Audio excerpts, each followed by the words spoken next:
বিশ্বভরা প্রাণ তাহারি মাঝখানে আমি পেয়েছি।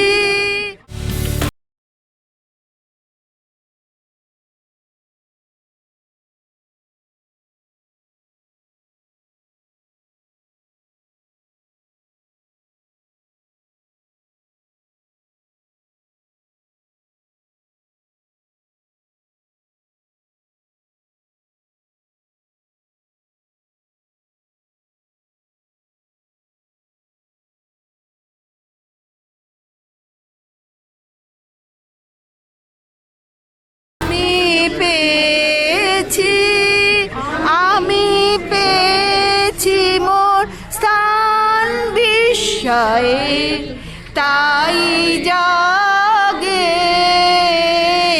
জাগে আমার।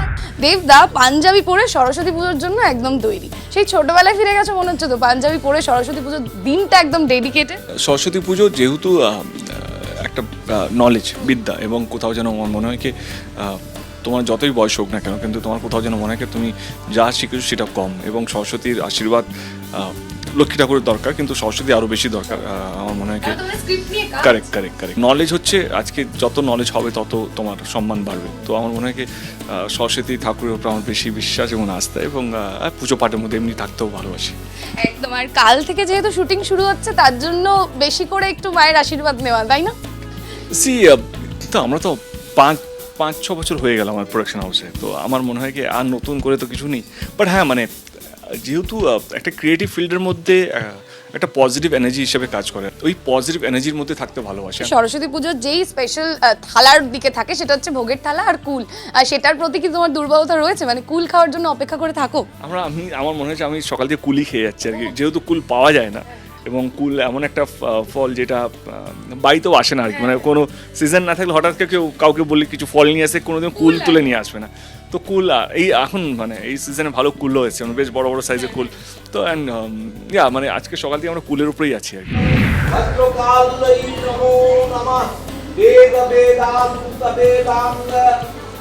তো সময় পেলেই গত বছরও ছিলেন, এই বছরও সরস্বতী পুজো ছিলেন, কোনো বিশেষ পরিকল্পনা? প্রতি বছর যাই, সানার পুজো সানা নেই, তাই পুজোটা চালিয়ে যেতে হয়। এই সরস্বতী পুজো মানে বাঙালির ভ্যালেন্টাইন ডে, তো আজকের দিনে কোনো ছোটোবেলার কোনো স্মৃতি মনে?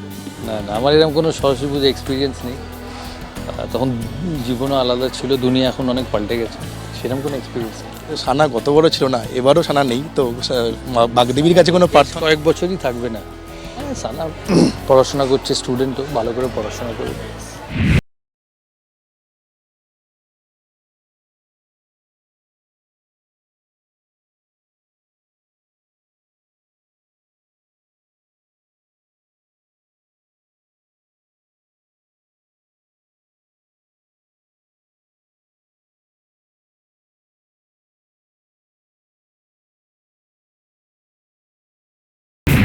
আচ্ছা, আয়োজন করেছি না, একটা মহাভারত লেখা হয়ে যাবে যদি বলতে যাই।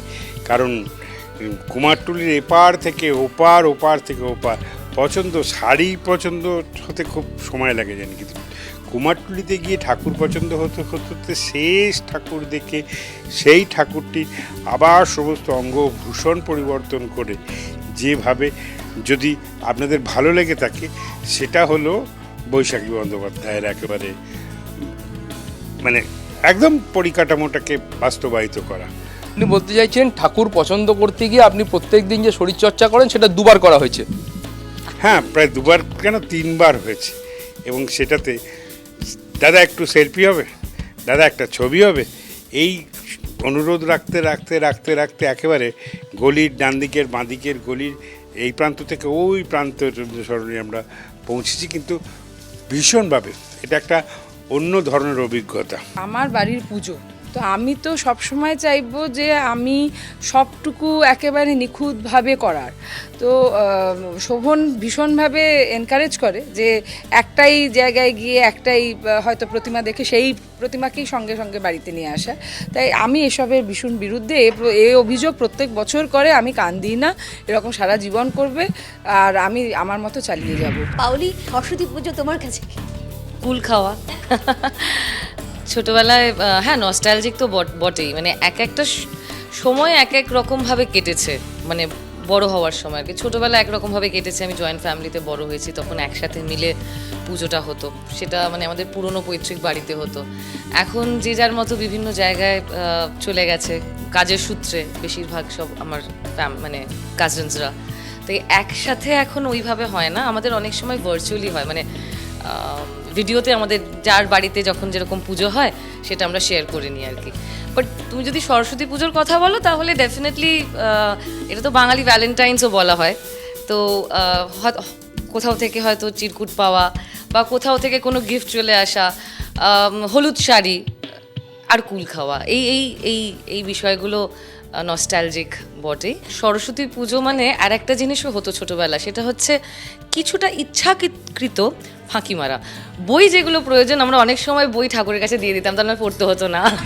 বিদ্যার দেবীর আরাধনা, বাগ দেবীর আরাধনা, এটা শিক্ষা প্রতিষ্ঠানে মূলত হয়। একজন রাজনৈতিক নেতা এটা কিভাবে লালিত করছেন, আপনি দীর্ঘদিন ধরে করেন? না, আমি ছোটোবেলা থেকেই পুজো করতাম। প্রথমে বাড়িতে হতো, তারপরে পাড়ায় হতো, তারপরে ক্লাবে হতো। আমার ক্লাব সুরুচির সঙ্গে তো এখন বড় করে পুজো হয়। তারপরে আমি আস্তে আস্তে বিজয়গড়ে শুরু করলাম। অ্যাকচুয়ালি সরস্বতী পুজো দিয়ে তো হাত পাকানো শুরু, তারপরে দুর্গা পুজো শুরু করি।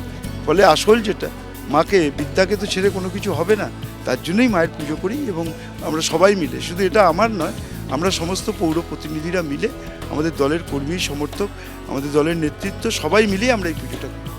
রং মিলান্তি আমরা দেখতে পাচ্ছি, একই রঙের পোশাক আপনি এবং রাজ্যের মন্ত্রী এবং একজন কাউন্সিলর পরে এসেছেন, এটা কি আগে থেকে ঠিক করা? না, আমি কাউকে তো দেখছি না। চারিদিকে যারা আছে সবাই আজকে। আপনিও এই দোষে হলুদ পড়েছেন। আপনিও কেন বললেন? আপনিও তো হলুদ পড়েছেন।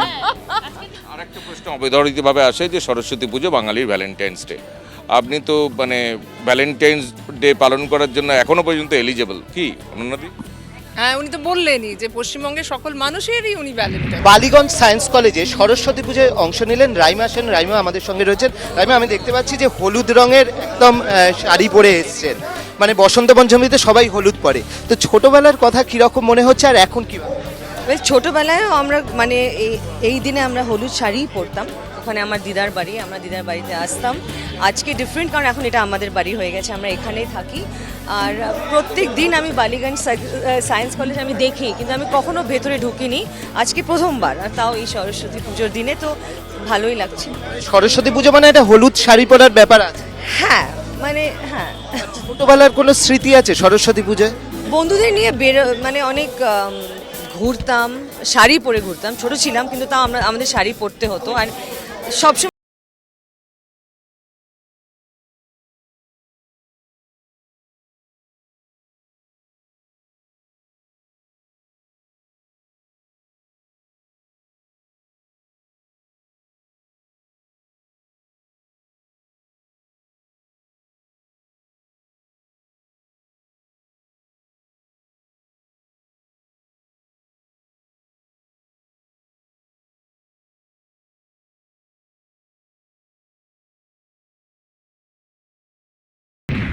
नैना मोरे